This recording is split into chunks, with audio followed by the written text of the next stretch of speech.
नमस्कार, जय हिंद दोस्तों। 2024 में एग्ज़ाम से पहले मैं आपका बड़ा भाई और आपका मेंटर सिद्धांत शास्त्री लेकर आया हूँ। कुछ इम्पोर्टेंट क्वेश्चन जो चैप्टर वाइज होंगे, ऑब्जेक्टिव और सब्जेक्टिव दोनों क्वेश्चन होंगे, और उस पर जो हम उससे रिलेटेड कॉन्सेप्ट देंगे वो 100% आपको उम्मीद है कि आपका आने वाले जो प्रश्न होंगे या यही प्रश्न अगर रिपीट करते हैं तो वो सारे क्वेश्चन आपसे सॉल्व हो जाएंगे। तो मेरा कोशिश है कि आपका मार्क्स 100 में 100 आए, चाहे वो मैथमेटिक्स हो या फिजिक्स हो, दोनों में आपका स्कोर 100% का हो। आप किसी में भी अपने आप को कमज़ोर महसूस ना करें, अपनी ये कोशिश कंटिन्यू है। तो मैं आप लोगों से उम्मीद करता हूं कि आप लोग अधिक से अधिक अपने दोस्तों को, अपने जानने वाले को शेयर करेंगे, सपोर्ट करेंगे, लाइक करेंगे और चैनल को सब्सक्राइब भी करेंगे। तो मैं आपको चैप्टर वाइज क्वेश्चन लेके आया हूँ। उसमें पहला चैप्टर है रिलेशन। रिलेशन चैप्टर को जानने से पहले अगर हम अपनी ज़िंदगी के रिलेशन की बात करें तो अगर हम पर्सनल लाइफ में जाएंगे, आप भी पर्सनल लाइफ में जाएंगे, तो आप जानेंगे कि हम लोग किसी भी उम्र के आदमी को चाचा चाची दादा दादी नहीं बोल सकते। उसके लिए खास क्राइटेरिया और शर्त को फॉलो करना होता है। जो हमारे रिलेशन और हमारी हम उम्र होती है उसके अकॉर्डिंग एक खास तरह के उम्र के व्यक्ति को हम दादी दादा, चाचा चाची या अन्य तरह के रिलेशन की संज्ञा देते हैं। यानी संबंध के लिए सबसे पहले जरूरी चीज होती है उसका शर्त। अगर संबंध में शर्तों को फॉलो नहीं किया गया तो संबंध ज्यादा दिन तक टिकाऊ नहीं होता है। ठीक उसी प्रकार से हमारे पास जो भी रिलेशन है इस चैप्टर के अकॉर्डिंग, उसमें यह देखना होगा कि स्वतुल्य संबंध है, सम्मित संबंध है, संक्रामक संबंध है, प्रतिसम्मित संबंध है। इसके लिए हमें क्या क्या क्राइटेरिया फॉलो करना होगा। तो मैं आपको ऑब्जेक्टिव क्वेश्चन के साथ साथ उसके कंडीशंस को भी लिखते जाऊंगा और आपको समझाते जाऊंगा ताकि बेहतर हो सके कि आप नेक्स्ट जो इस पर आने वाला क्वेश्चन है उसको भी आप समझने में कामयाब हो जाए।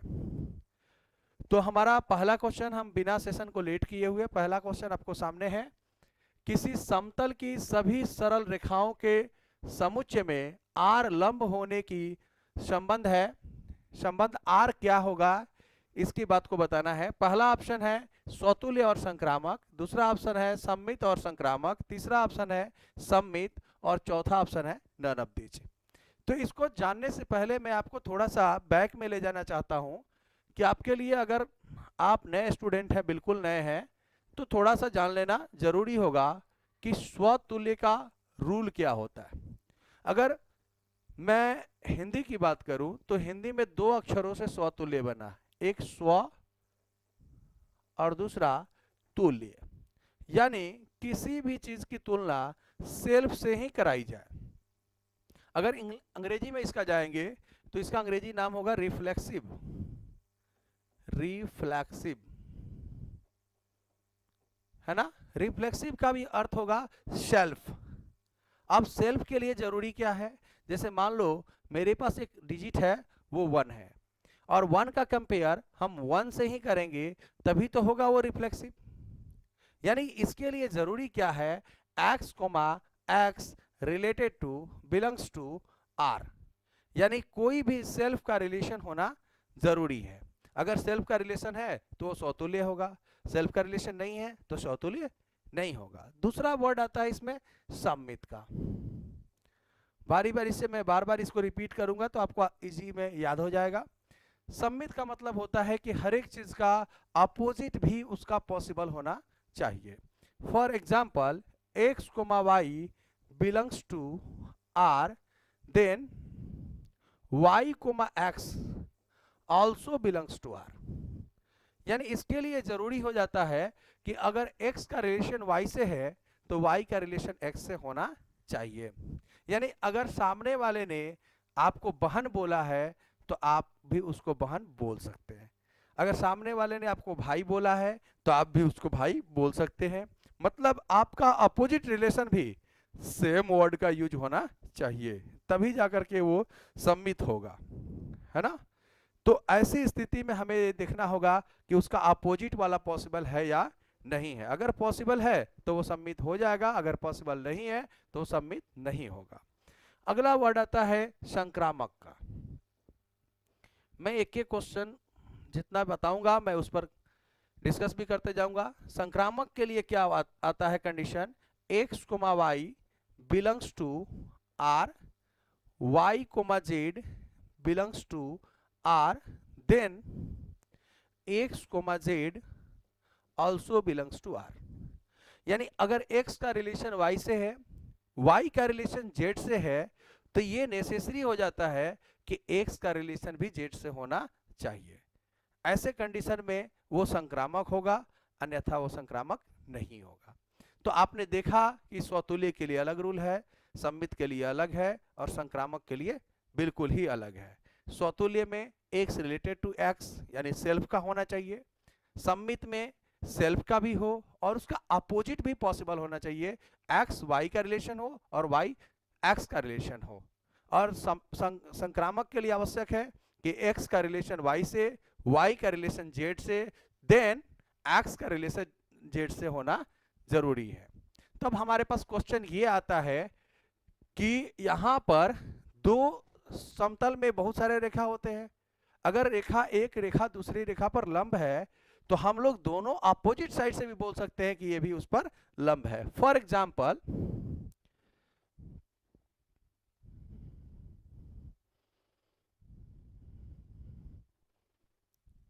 एग्जाम्पल जैसे आपने बोला A perpendicular eight B, A B पर लंब है ना।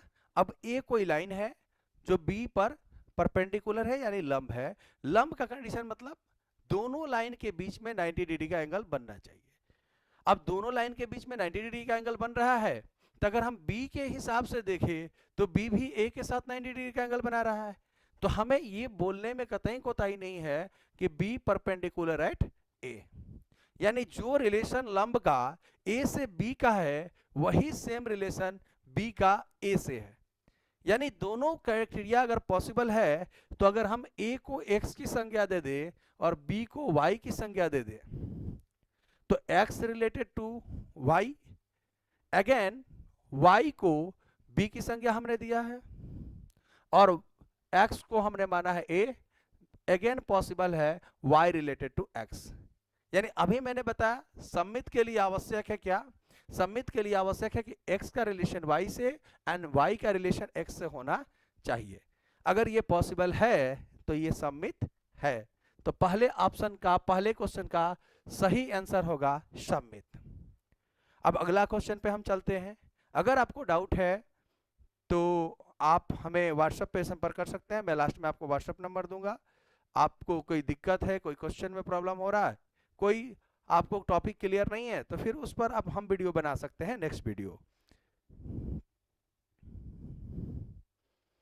नेक्स्ट हमारी क्वेश्चन है समुच्चय A बराबर 1 2 3, इसमें 3 एलिमेंट्स है के कुल कितने भिन्न संबंध परिभाषित किए जा सकते हैं। यानी यहां आपको बताना है कि जो समुच्चय में 3 जो आपके एलिमेंट्स हैं उसमें हम लोग डिफरेंट कितने तरह के रिलेशन मेंटेन कर सकते हैं। अब इसके लिए आपको फॉर्मूला जानना जरूरी हो जाता है कि अगर A में ही है, सिर्फ A में है तो A का रिलेशन A से ही देखना है। अगर A और B दो अलग अलग सेट्स हैं, दो अलग अलग समुच्चय है, तो A का रिलेशन B से देखना है। तो यहां पे हम लोग क्या करते हैं, 2 to the power number of A into number of B। अब यहां देखना यह है कि A का रिलेशन ही A से है, तो आप यहां क्या मेंटेन करेंगे, 2 के power number of A into number of A। अब कुछ लोग इसमें नंबर ऑफ A वाले एलिमेंट्स को सिर्फ n से डिनोट कर देते हैं और फिर दूसरे वाले नंबर ऑफ A वाले एलिमेंट को n से डिनोट कर देते हैं। तो सेम नंबर होने के कारण हम इसे ऐसे भी रिप्रेजेंट कर सकते हैं जब सेल्फ में रिलेशन होगा तब।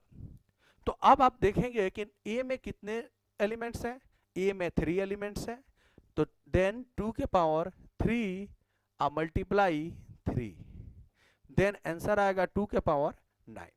तो इसका सही जवाब होगा 2 के पावर 9। मुझे भी इसको 30 सेकंड में बनाने में कोई हर्ज नहीं है, लेकिन मेरा संकल्प है, मेरा वादा है आपसे कि आप इसे ऐसे समझे कि एग्जाम में आपका कम टाइम किल हो। मैं आपको कंसेप्ट इस प्रकार दे पाऊं कि आपका टाइम एग्जाम में बच जाए, मुझे पढ़ाने में भले चाहे जितनी देर लगे। तो ये अपना कोशिश है, ठीक है। अब नेक्स्ट क्वेश्चन है हमारे पास,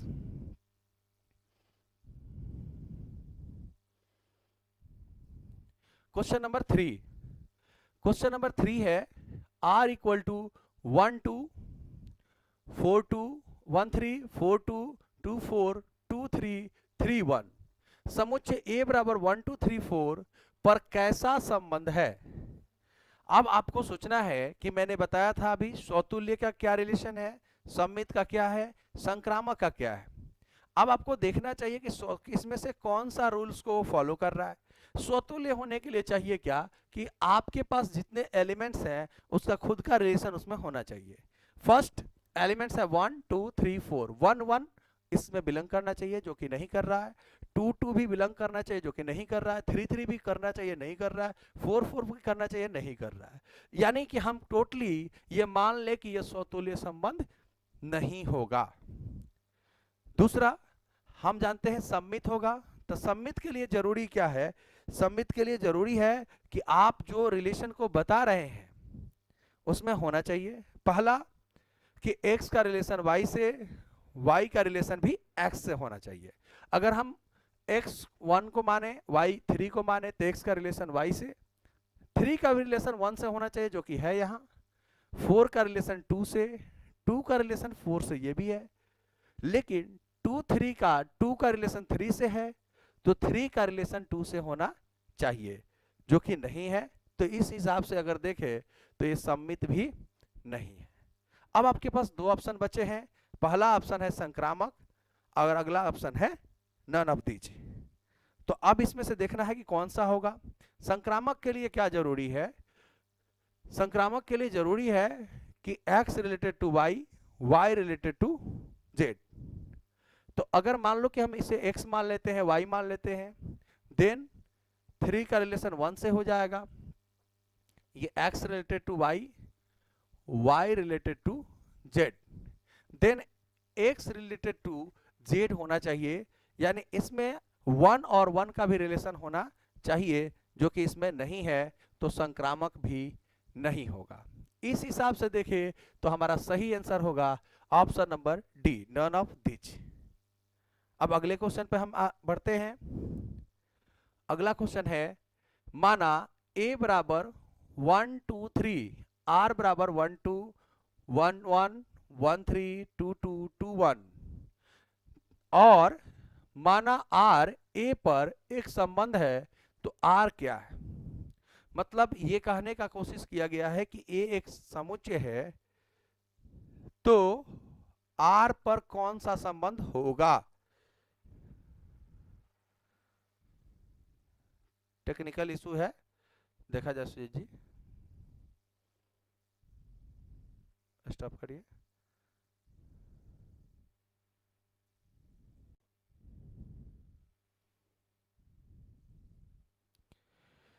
तो कुछ टेक्निकल इशू के कारण थोड़ा विलंब हुआ।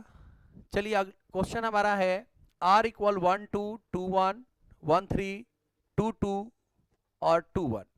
फिर इसमें भी स्वतुल्य इसलिए नहीं होगा, 1 1 नहीं बिलोंग कर रहा है, 2 2 नहीं बिलोंग कर रहा है, 3 3 बिलोंग नहीं कर रहा है, राइट। इसके हिसाब से यह स्वतुल्य नहीं होगा।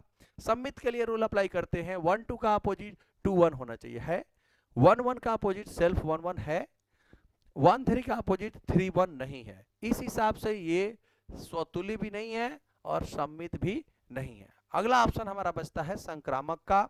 संक्रामक है या नहीं इसको हम जांच करके देख लेते हैं। सपोज x और y हम 1 और 2 को ले लेते हैं, तो फिर 2 का रिलेशन 2 से है, 2 का रिलेशन 1 से है, तो 2 को हम अब मान लेते हैं y और 1 को मानते हैं z। इस हिसाब से देखें तो x related to y and y related to z, then x related to z, यानी 1 का रिलेशन 1 से होना चाहिए जो कि यहां प्रेजेंट है, x रिलेटेड टू z। तो इस हिसाब से देखें तो हमारा सही जवाब होगा संक्रामक। और इस तरह से आसानी से आप सीख सकते हैं। तो सबसे बेसिक चीज क्या है, सबसे बेसिक चीज है कि स्वतुल्य, सम्मित और संक्रामक का रूल आपको पता होना चाहिए। अगर नहीं पता है तो फिर प्रॉब्लम होगा। Continue. Question number 5, question number 5 में क्वेश्चंस के कंडीशंस दिए गए हैं। कंडीशन क्या है कि यहां बोला गया है कि जो आपका समुच्चय है वो नेचुरल नंबर है। अब नेचुरल नंबर स्टार्ट होता है 1 से और इनफाइनाइट तक जाता है, 1 2 3 4 5। नेचुरल नंबर कभी नेगेटिव नहीं होता। क्वेश्चन ये है कि उसमें से ए और बी के बीच एक ऐसा रिलेशन मेंटेन करना है कि ए इक्वल टू बी माइनस 2। अब b में से 2 को माइनस करने पर a की वैल्यू आ जानी चाहिए। अब ऐसी स्थिति तो लगभग सभी जगह हो सकती है, लेकिन सेकंड कंडीशन इसमें मेंटेन किया गया है, b इज ग्रेटर देन 6, यानी b का वैल्यू 6 से ज्यादा होना चाहिए। अब देखिए b का वैल्यू 6 से ज्यादा यहां नहीं है, यहां a का वैल्यू 2 है और b का वैल्यू 4 है, तो b का वैल्यू 6 से कम है, तो यहां गलत हो गया। यहां b का वैल्यू 7 है और यहां b का वैल्यू 8 है, लगभग यहां सही होने के चांस बनते हैं। लेकिन कंडीशन है कि b में से 2 को माइनस करने पर a की वैल्यू आनी चाहिए। b का वैल्यू 7, 7 से 2 को माइनस करेंगे तो कितना आएगा, 7 से 2 को माइनस करने पर 5 आएगा, जो कि यहां पे लिखा गया है 8, तो ये ऑप्शन भी हमारा गलत है। यहां सेकंड है b का यहां वैल्यू है 8, 8 में से 2 को माइनस करेंगे तो 6 आएगा, यहां है 3, ये भी गलत हुआ। और अगला ऑप्शन है ऑप्शन नंबर 1, 8 माइनस 2, 8 में से 2 को माइनस करोगे तो 6 आएगा, और ये ऑप्शन हो गया करेक्ट।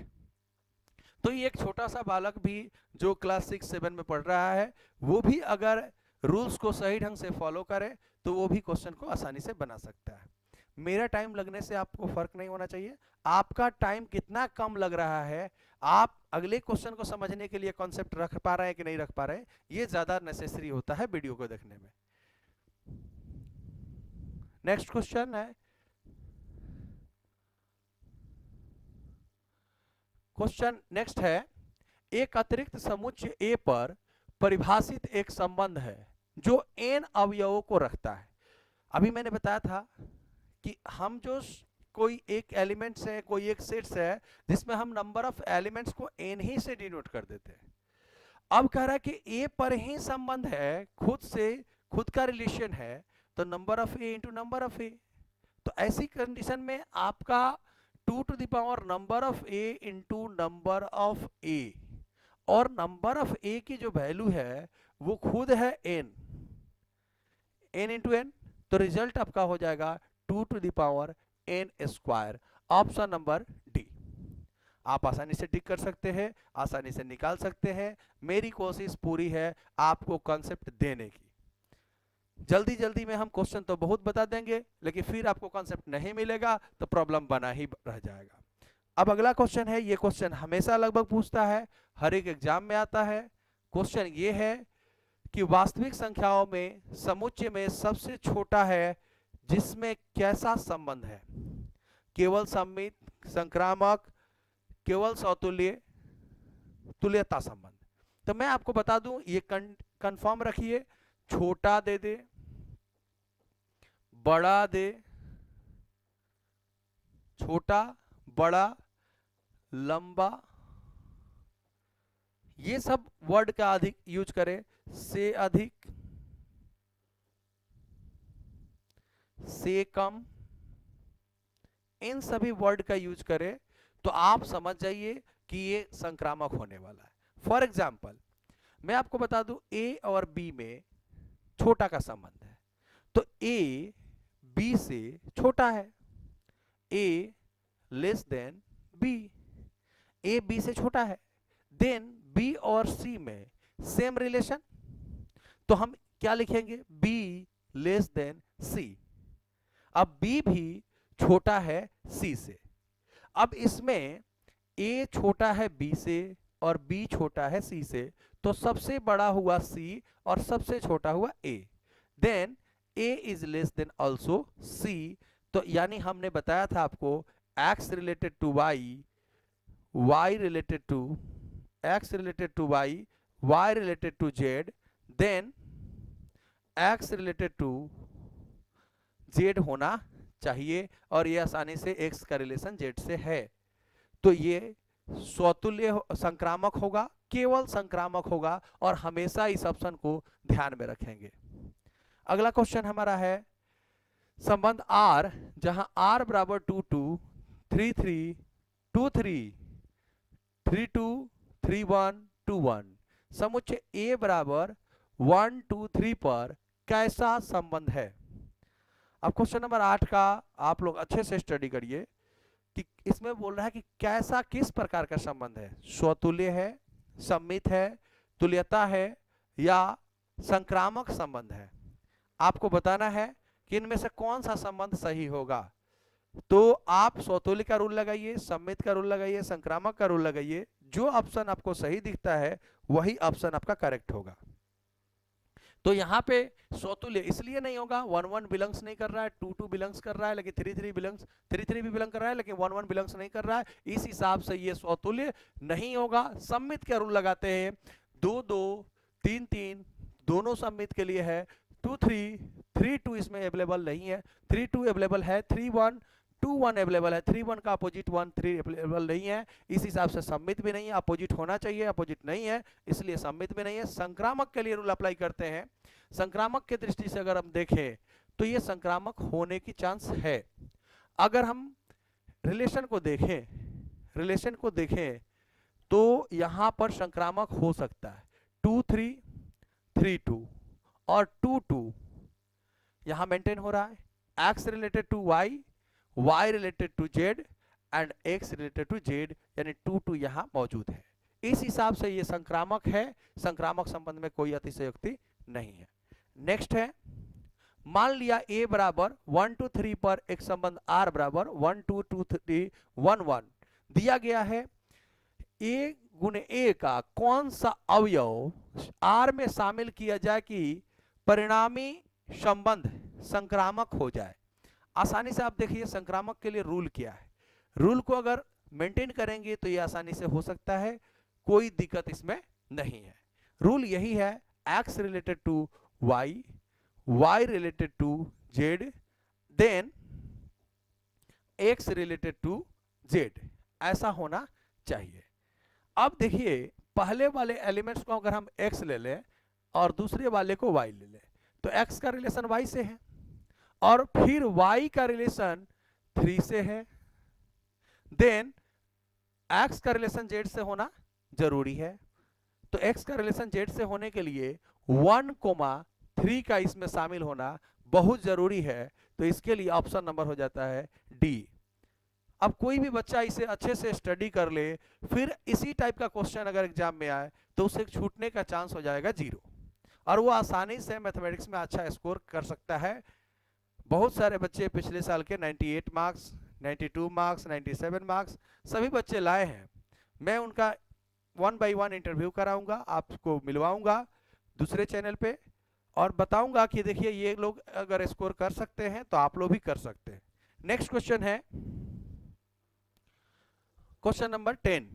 माना कि a बराबर 1 2 3 तो 1 2 2 1 को शामिल करते हुए कितने तुल्यता संबंध a पर परिभाषित हो सकते हैं। तो इसका सही आंसर होगा ऑप्शन नंबर सी। आसानी से आप टिक कर सकते हैं। नेक्स्ट क्वेश्चन है, समुच्चय a बराबर abc में कुल कितने भिन्न संबंध हो सकते हैं। फिर वही क्वेश्चन, ये सारे क्वेश्चन आपके क्वेश्चन बैंक से लिए गए हैं या मॉडल पेपर से लिए गए हैं। ये सारे क्वेश्चन आगे रिपीट होने के चांस है या इसी पर लगभग क्वेश्चन देने का भी चांस है। तो a में कितने एलिमेंट्स हैं, a में एलिमेंट्स हैं 3, तो 2 के पावर 3 इंटू 3, तो राइट आंसर होगा 2 के पावर 9। अब ये क्वेश्चन इस साल के मॉडल पेपर में भी दिया हुआ है और ये क्वेश्चन प्रीवियस में पूछा हुआ भी है। तो इस हिसाब से इसका सही आंसर होगा ऑप्शन नंबर ए। तो आज के लिए इतना ही, 11 क्वेश्चन का ही सेशन है। कल से और क्वेश्चन बढ़ जाएगा। तो आप लोग मुझे गुरु दक्षिणा रूप में हमारे चैनल को लाइक कीजिए, सपोर्ट कीजिए, सब्सक्राइब कीजिए और ज़्यादा से ज़्यादा लोगों तक शेयर कीजिए। धन्यवाद। मैं मिलूंगा फिर अगले एपिसोड में, अगले क्लास में।